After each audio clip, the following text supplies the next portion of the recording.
Okay, this is kind of the big day. It's like the first real work that has happened. The excavators are here to put in the driveway and to put in the foundation. And we're putting this house like 700 feet off the road. So there's a lot of excavation on the driveway, and there is a lot of rock that's going in the ground in this one.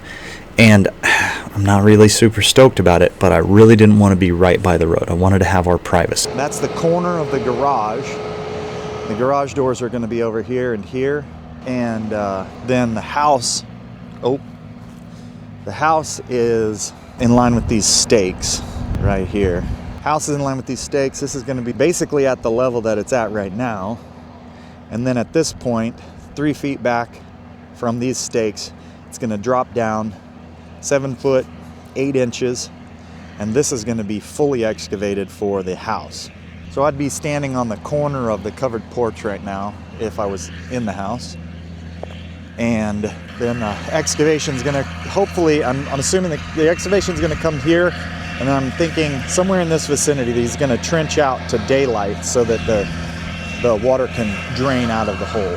He's actually working on the driveway right now. We'll just see how the whole thing goes. Good, how are you? At this point, they've really just scraped the topsoil off of the site where the garage is going to be placed. And they're down to, it's still black dirt, but they're down to topsoil. And they're starting to figure out with their excavator how high, or they're setting a limiter on their excavator that allows them to know exactly where the bucket is scooping, so they can basically from a higher up level they can scrape off exactly the right amount to get the base level in the hole, because about half of this building is excavated for a basement and half of it is flat. And I believe that they will take the clay, once they hit clay, they will start putting the clay from the excavation hole onto the site where the garage will end up ultimately being, which is directly behind the house, connected to the back of the house.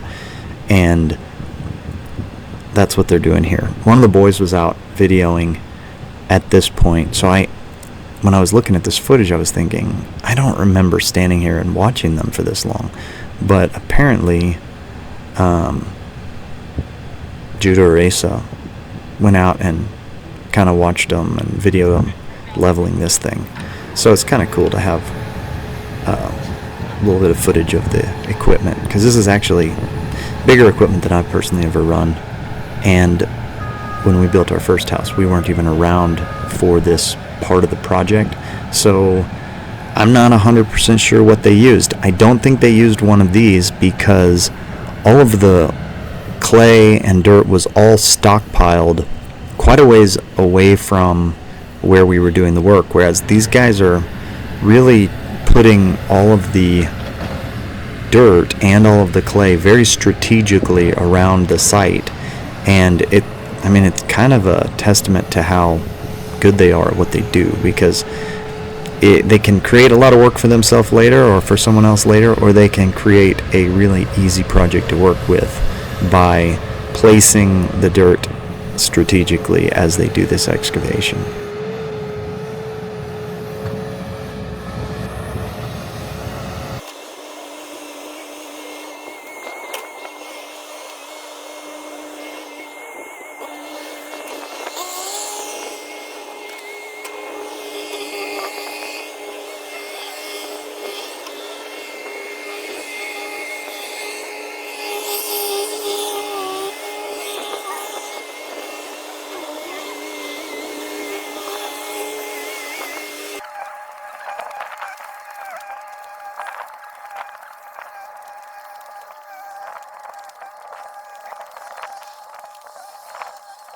But we're walking down our driveway for the first time ever. Do what? Pretty close. He's gonna daylight this out so that, just cut a trench in, I guess, so that the water will drain out of it and then into the creek. I don't know if it's exactly where it's at, I believe that the laser communicates with the excavator and that tells him how low to go. Does that make sense? Yeah. I think it actually limits out when the point on the bucket gets to the point where it's at the bottom. It's kind of like, what's the old story book about the steam shovel? It's just like his hole in the ground, except that he's not digging it from inside. He doesn't have to build the house around him. And then didn't it become the stove, the heating system or something Like in the basement? boiler or something, Yeah. Kind of neat. So that, I don't know exactly how that is, but he's using the clay there to build up for the shop. And then he's gonna roll it in and with that to flatten it off. It's pretty cool. Let's see if that prediction is right. So this is a berm that's gonna protect water from flowing into the back of the shop. And then this will get probably feathered out and then back up to the house or back of the garage and then out that way for a swell, I don't know exactly. Basically the entire back is going to be backfilled to some extent, which a really good job separating out the topsoil and the clay. It's an amazing amount of everything. Can you imagine what people used to do when there was no heavy equipment before Caterpillar? It doesn't even feel like that big of a job. But when you're standing out here and you have a tractor with 30 horsepower, I have no idea how many horsepower that thing is. But see there on his the level thing? So it's telling him, so he sets the bucket down flat, I believe, and it tells him how much farther to go. And it may even limit him out, I'm not sure. Some of them are, different ones are different. Telling it still go down. Pretty cool. A lot of money for a basement.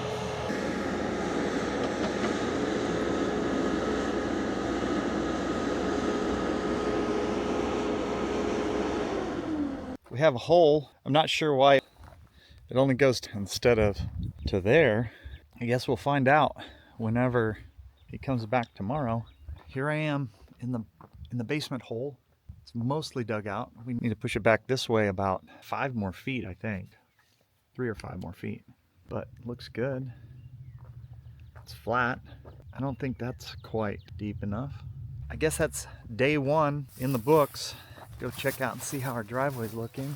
I don't know if I was very impressed by the kind of rock they were putting as the base coat for this driveway. Kind of used to it being big 3-inch rocks. And there are some big rocks in this, but they're not, definitely a lot of crush. I don't know. There's some 3-inch rock in it, but there's an awful lot of small stuff, just kind of crummy stuff. All right, I'm calling it a night and hopefully get this out to you pretty soon.